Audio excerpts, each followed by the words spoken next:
ഒരു നോമ്പുകാലത്തിലാണ് നമ്മൾ ആയിരിക്കുന്നത്. അനുതാപത്തിൻ്റെയും ഉപവാസത്തിൻ്റെയും പ്രാർത്ഥനയുടെയും ഒക്കെ നാളുകളാണ് ഈ നോമ്പുകാലം എന്ന് പറയുന്നത്. അപ്പോൾ ചേച്ചിയെ സംബന്ധിച്ച് എന്താണ് നോമ്പ്?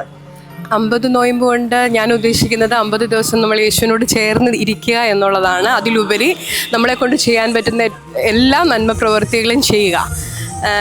നന്മ പ്രവൃത്തികൾ എന്ന് പറയുമ്പോഴത്തേക്ക് നമുക്ക് അവരിന് ചെയ്യാതെ കൊടുക്കാൻ പറ്റുന്ന ഏതൊരു അവസരവും ഈ ഒരു സമയത്ത് നമ്മൾ മാക്സിമം യൂട്ടിലൈസ് ചെയ്യുക എന്നുള്ളതാണ്.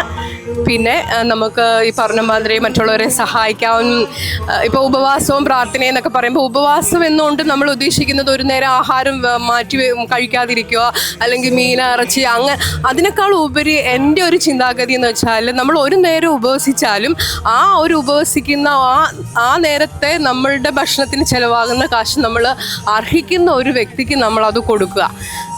പിന്നെ പരിശുദ്ധ കുർബാനയിലും നമ്മളെ കൊണ്ട് പറ്റുന്ന രീതിയിൽ ഭാഗവാഹിയായി സഭയോടും ഇടവകയോടും ചേർന്ന് നിൽക്കുക എന്നുള്ളതാണ് എൻ്റെ ഈ നോയമ്പ് കൊണ്ട് ഞാൻ ഉദ്ദേശിക്കുന്നത്.